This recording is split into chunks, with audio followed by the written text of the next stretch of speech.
Hello? Is anyone there through the static? Hello? Hello? Hello? A new voice, a new challenger approaches. Hi, Is this Alejandro Sarmiento Castro? Yeah.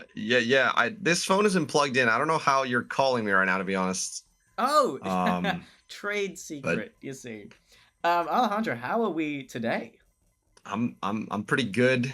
Rough week, rough year. Oh yeah. But pretty good. New year pretty now. good. I mean, I feel like it's been a rough year for everyone, considering look, it has the situation. Been tough with everything going on. And now, to those who watch us, welcome back to Before Extinction, the podcast for artists, by artists, right before the end of the world. Today we're on with Alejandro Sarmiento Castro. Comedy review, the guy who doesn't like musicals, Much Ado About Nothing, Heathers, Sick, Iphigenia, Gesundheit. Alejandro, you've got quite the record when it comes to university theatre performances, on and behind the stage. You are currently at university and you are studying... A Bachelor of Education and a Bachelor of Arts, secondary. Oh, and these bachelors, are they nice guys? No, they're awful people. They they go by John and Jonathan. Oh, that's nice. They beat me like really badly every time I pull up to uni, but that's fine. It's okay. It's all right. Now, Alejandro, with the wide varieties of shows you've performed in, what was your favorite? Why? And what show would you love to perform on in the next if you could pick any? I really love The Guy Who Didn't Like Musicals. It was probably, if you speak to any of pretty much not any, but like most of the cast who was on that show, they'll tell you that it was also their favorite thing to be in, their favorite performance, their favorite everything. I gotta say, having actually been to that one and seeing it, it was fantastic. I'm glad you Honestly, liked it. leagues better than the original, and I love the original. That's such a compliment. No, I adored it. But I gotta say that like it was such a good time because of the fact that there was, for the first time ever in a production, at least for me, as in like in a long time production, no drama, no like intercast hatred, no beefs, no cliques, no nothing. Mm-hmm. It was that's just pretty ironic, right? That there's often a lot of drama between the drama students. Yeah, who would think, huh? And I understand that most shows tend to have their drama because it is a drama society show. But like, I don't know, it was the first one where we had spent about 3 months doing it, and it was and nothing had gone wrong, at least from the cast end. And I only found out some of the like very little bad stuff after the show ended. Yeah. It wasn't even on my mind. But to be fair, during that show I was kind of like the guy who wasn't who was kind of out of it. I'd come in every now and then because they'd be doing the numbers where they're singing. Musicals, the guy who was kind of out of it. The guy who was kind of out of it. I feel like that'd be really good. No, the sequel's Nerdy Prudes Must Die, which funnily enough is the one I want to be in next. Oh, gotcha. Nerdy Prudes Must Die. So love to be in that. Context to the audience. The Guy Who Doesn't Like Musicals is a musical, a meta musical, in which an apocalypse scenario happens where there is a hive mind sort of zombie invasion where the people don't turn into undead ghouls, they turn into members of the musical. So the bad guys sing and the good guys scream. So that's an incredible representation of the musical. Could you explain what Nerdy Prudes Must Die is about?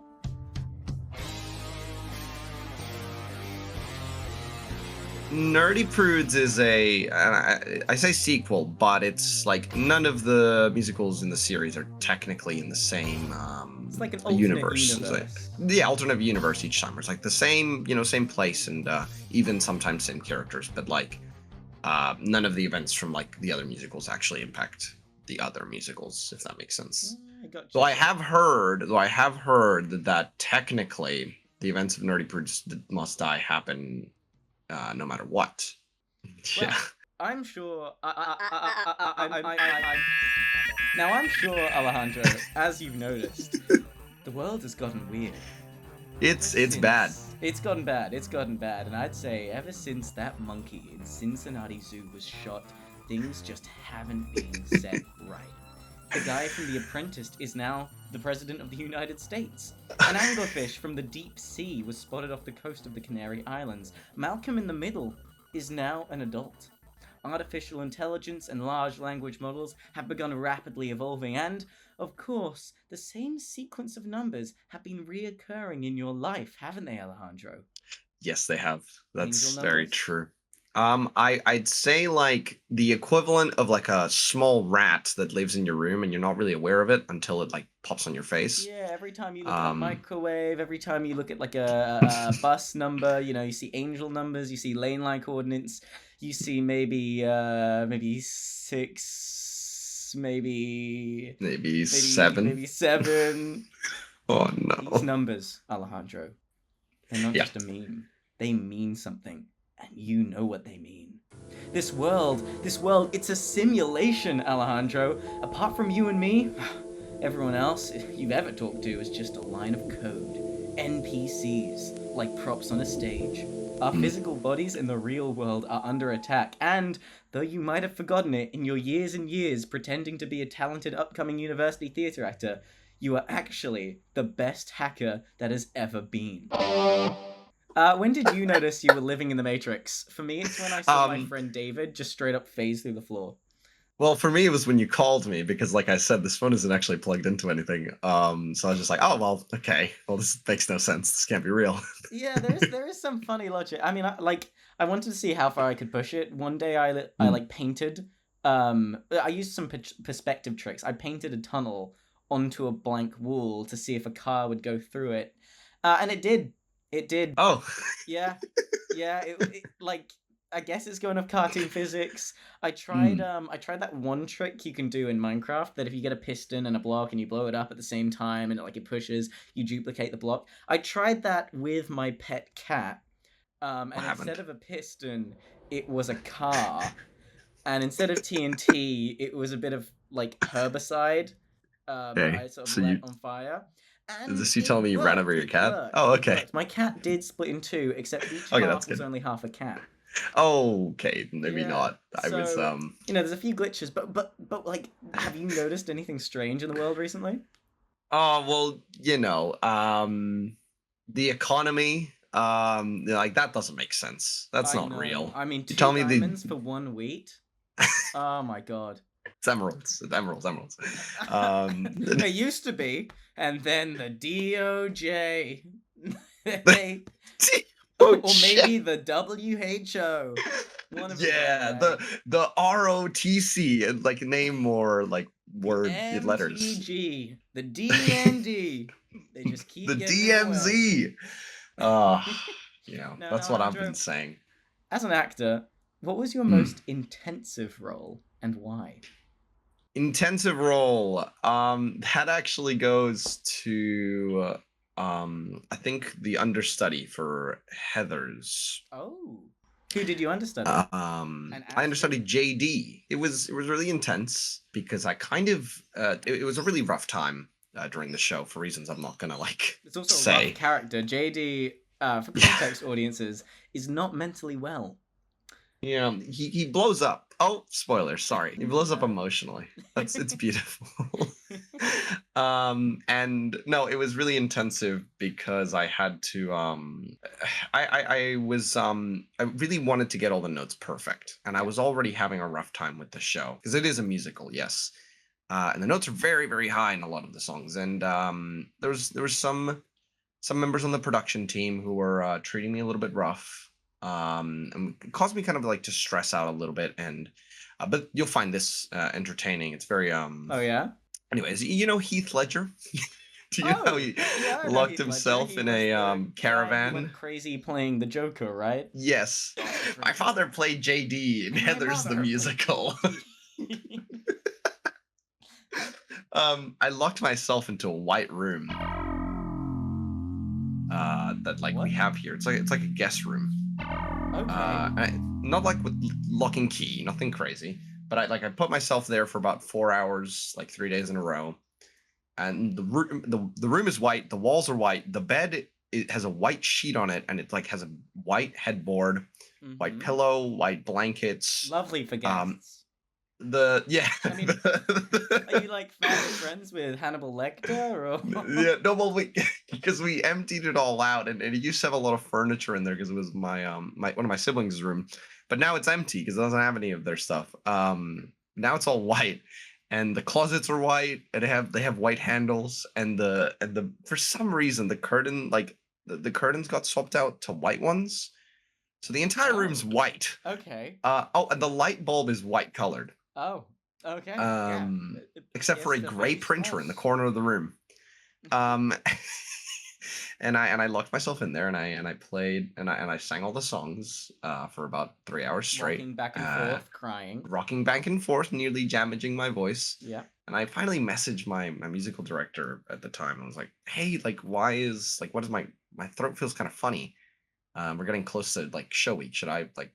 What should I do? Like, why is that the case? And they were like, how long have you been singing for? It's like, oh, just 3 days for 4 hours straight. And they go, stop doing that. What are you joking? Yeah, it was a very intensive role, but yeah, it was a good time. I'd say that Guy follows that up closely. I watched the entirety of The Office, and You're also the main character in that one. Yeah. You were the guy who doesn't like musicals. Are you a guy in real life who doesn't like real life, that's what the left will tell you. Sorry. But are you a guy who likes or dislikes musicals? I actually really prefer the theater. A lot of people, the running joke with anyone who's been or seen that show is that I actually don't like musicals. In real life, I don't like musicals. I have very few exceptions. I have like 4 musicals that I really love. Yeah. But like apart from those, I don't really enjoy musical songs or anything like that. Hi, maybe it's because you locked yourself in a white room. That's probably it. Yes, no, you're right. I've lost my mind. But I mean, if this isn't real, then my mind's already lost. Yeah. Speaking of things not being real, Alejandro. Here we go. Let's get serious. Yeah. Hold on, let me focus. I'm at my limit. I can only beam messages into your personalized server. This means I can't get you out. So think, Alejandro, think. How would you get out of a simulation if you knew you were living in one? I think, what's the equivalent of... I think I'd try to drown myself. Oh, wait, hold on. Okay, wait. So, with this question, I thought you were going to go into, like, a game... Because, I've heard that you're a bit of a gamer. I am a bit of a gamer. Like, I'm going to do a block... You're going to drown yourself? No. Listen. Have you ever been in a pool, right? I mean, yes. Well, back when we were in real life. Back when we were in real life.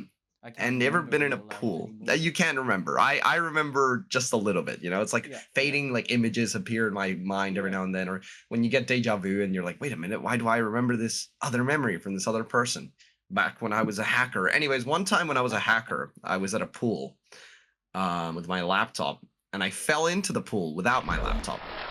And I'm swimming there and I'm going, I'll go to the bottom now that I'm in this water anyways. Yeah. And then you go start trying to swim up, and then like you realize that the top of the water is a little further away than you thought.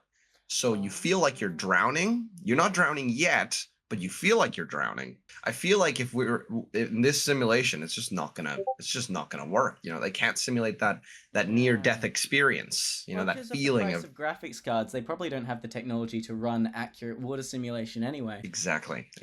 So we're really pushing the limits here. We're pushing the water simulation and the swimming simulations. Actually, to be honest, I think a guy found that glitch a couple of centuries ago. Yeah, he managed to just like walk on water. What name did they give him? Did they give him like a name or something? Oh, I can't remember. Hold on, let me think. Started with like a J. Something with a J. Something with a J. Jonathan. Yes, it was Jonathan. I remember because he was one of the bachelors that was beating me up earlier. Wait, no, it wasn't Jonathan. What are you talking about? Oh. It was Jose. Oh, yeah, of course. Of course. Jose. Shit, sorry. So yeah, J names. So, Just okay, so you abuse get the mixed up. physics simulation for the water. Yeah, Oh, abuse this physics simulation. I feel like you could push it. totally, yeah. Like a rainy day, Rainy you day. jump into a pool, Mhm. and you swim like really Take a glass of sporadically. So water, sporadically, glass of water, sporadic. Okay, so using the water physics to try and escape the simulation. Yes. Fantastic. Next question. Now, going back to this fake world, you know, the one that the progressives don't want you to know about. The you know, it's, I gotta tell you, it's the progressives, the conservatives, it's everyone. It is actually. They're all out to actually get everyone. you. I tried to They're bring all it up out to with get you. my mum the other day. Like, Mum, you only ever say the 3 same lines of dialogue. Is this a simulation? And you know what she said to me? She said 6, 7, didn't she? No, she said that you can press X on caves if you have a bomb equipped to blow them up. She used to sing that to me to get me to sleep when I was younger. At least that's my memory. Oh, in this fake world. It's so beautiful. It was like a lullaby, like a, you can pray. Like, what was the vibe there? You can press X to blow up. Oh, okay, like a classic. Cave. You can press Beautiful. X. Oh. You've directed theatre shows a few times. Yes. Does it take... You've directed instead of acted. So, does it take a different skill set from acting? Are there any skills that transfer between the two? And what are some of the biggest mistakes you can make as an aspiring director? Fantastic. No, this is a really lovely question. I really like talking about directing because I think it's so wonderful. The first show I directed, I also wrote, so I had the advantage of knowing exactly what the writer meant whenever they said anything. Because I was. And was the writer, was he fun to work with? He was not. But no. I wrote it with my friend. I'm not gonna name her, but I'll give her light credit by not saying her full name. Oh, she who shall not be named. She who shall. She's chill as hell. She's awesome. But she helped me write it, and we had a great time doing it. I directed it, and I learned a lot from it, mainly because of the fact that I did a lot of acting before that, so I was able to just know kind of what I needed to do because of how many times I've been directed. And know what so the I'd say actors that's would need from a script, right? Yes, Yeah. yes. I'd say that the biggest skill that transferred over was that. It was that that you kind of pick up what a good director is by being directed by so many. You won't be able to direct as well if you haven't interacted with a lot of really good directors, I would say. It also, I would say that, like, it becomes a much different skill of having to nitpick every single thing your actors are doing. Okay. What do you mean by that?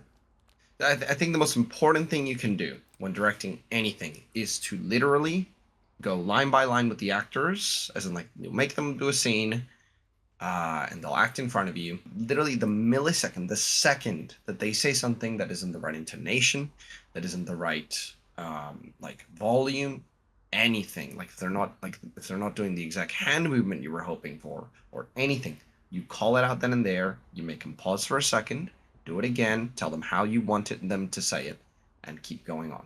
And it will take longer. It'll definitely take longer. Yeah.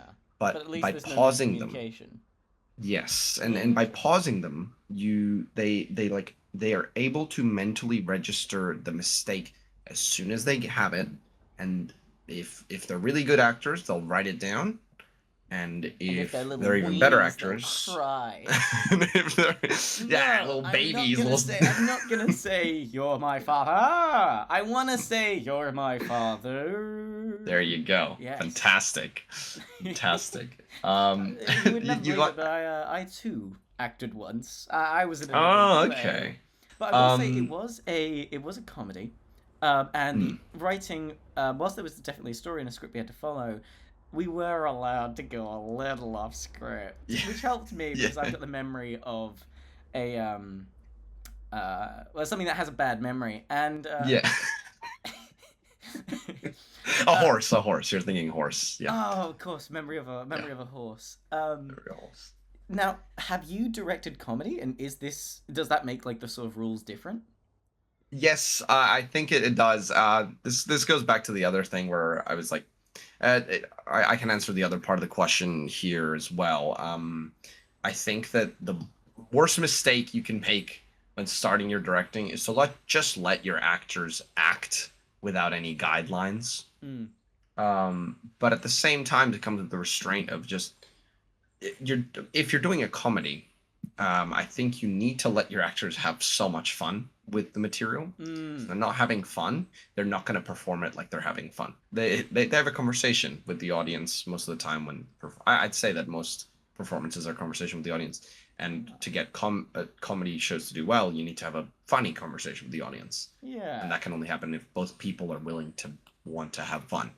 In which case, the story and the direction and the script is a base in which to jump off instead of a hallway in which to walk. But I also think that you should let your actors have fun and let them if they make a better joke than what you had originally planned for the scene, you should probably just let them run that joke unless it really derails the scene or something like that. Yeah. Because at the end of the day, you're trying to make a funny show, not the show you were making, if that makes sense. As in, you're trying to just entertain an audience and make them laugh. You're not trying to do exact renditions of whatever show you're doing. Unless you are, then you're a bit of a freak. Well, talking about doing exact renditions, I'm just going to quickly hop on my computer here and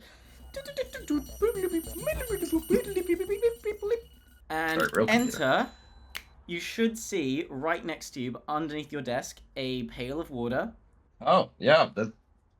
There's some water here. Alejandro, it's time. Oh, yeah. We're running out of time. We need you to wake up from the Matrix. I think I need to drown myself. I have to drown myself. Okay, all right. Can you just just give me a second? I gotta. I gotta save it. I locked myself into a white room.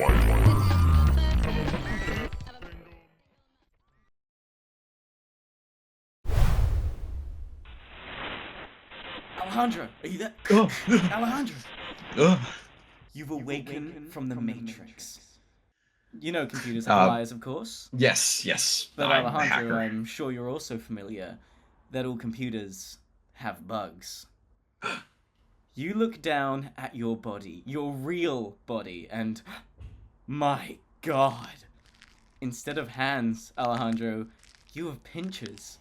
Instead of skin, you have a carapace. And instead of legs, you have more than 2 legs.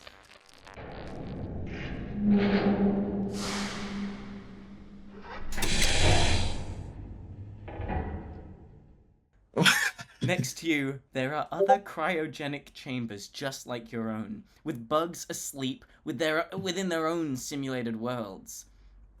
Do you wake them up? Do you go back to sleep knowing what the real world looks like? I'm gonna go back to bed. I'm going straight back in. You don't want to be a little bug? No, I actually really would hate that. Actually, yeah. How are you feeling about the multiple arms? Right now, give us a. The multiple arms are neat. Okay. You know what? I'll be honest. I'll stay awake for a little bit. See what it's like. Yeah. Have a little gander at the claws and what they can do. Mm-hmm. But if I'm being honest, I don't want to be a bug. Okay. And when's the last time you saw a bug get an acting gig? So yeah, we're going back to bed. Yeah, no, fair enough. Okay, you know what? That is up to you. I'll just have to find someone else to save us all. Okay. You'll probably want to get in bed quickly, because there's these giant frogs that basically made the chambers to get the sort of sentiment. It's actually you don't even know. You don't need. In fact, this is a dream. This is a dream. Okay. Yeah. Fact, okay. Yeah, for sure. That is actually kind of my last question for you. What does it take to get into character, to live in another world, to inhabit a different body? I think a lot of people mistake the idea of getting into character as some big monumental moment that takes a lot of effort. I don't think it's easy. I'm not saying it's easy. I think that the idea of method acting has perpetuated this idea that you need to just become a different human being with a different mindset to be able to portray these people. And in reality, it to me it shows more skill if you're able to be yourself, be like a normal human being, and then have the ability to snap into someone else. Because that shows that you're able to do that. What it takes for me to get into character is some nice music, self-belief, and just studying the character well. And of course, a white padded room where. And of course, a white room with white walls and a white. And about 3 days. For 4 hours, yes. No, I really don't discourage anyone from method acting, because that's not at all what I'm trying to say. I love method acting. I like locking myself in a white room to come out a little bit crazier than before to be able to portray that. But I think that unless you haven't lived the similar experiences that you're portraying in a character, most of the time you can just it's about genuinely understanding the character, asking yourself every question you can to yourself about what are your motivations, what are your goals, why would he walk a certain way, or why would she walk a certain way, why would they move a certain way, anything. It's all about making sure that you understand the character so deeply that you're just able to snap into them, because you can answer whatever question you're asking yourself by being in the character. Do you ever take a little bit of the character's personality with you? Have you noticed any bleed? Absolutely. It's ridiculous how much I've seen some bleed. It's nothing crazy, obviously. Yeah, not like JD, blowing up. No, I'm not. Casually, making accidental bombs and going, oh, here's another bleed. Like, no. Well, that's not a bomb. This is a bomb. This is a bomb. No, but after playing, well, Paul's a good example of the other way around, where, for example, I found a video of myself from 2 years before I'd gotten the role, saying the phrase, okay. Oh, okay. Okay.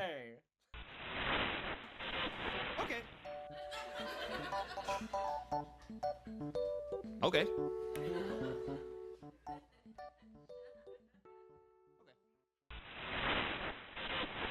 And at that point, I didn't even know what the musical was. I didn't even know that it existed. I didn't even know the theater company that the music was made by, Starkid. I hadn't even heard of them by then. And I was doing the same mannerisms as the character. Which, I guess that doesn't answer the question. A better answer would be that for JD, for example, he often walks with a little bit of a confident stride, slapping his feet down so they make a bit of a thud as he walks by.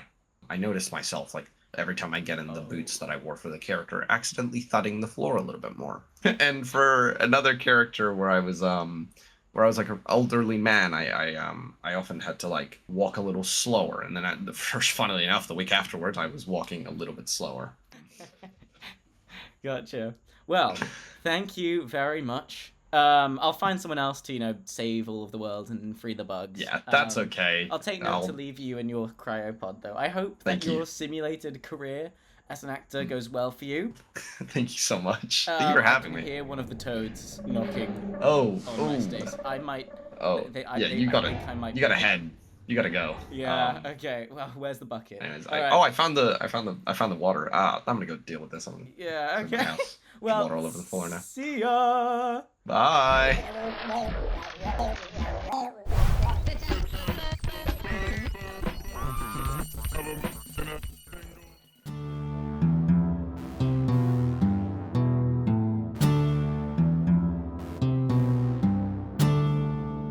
Thank you for listening to another episode of Before Extinction. If you enjoyed Alejandro's time on the show today, then you'll enjoy his role in Cult Classics Productions' rendition of Harold Pinter's The Homecoming. That's right, Harold Pinter's The Homecoming, about a philosopher going home to his dysfunctional family. And Alejandro's in it.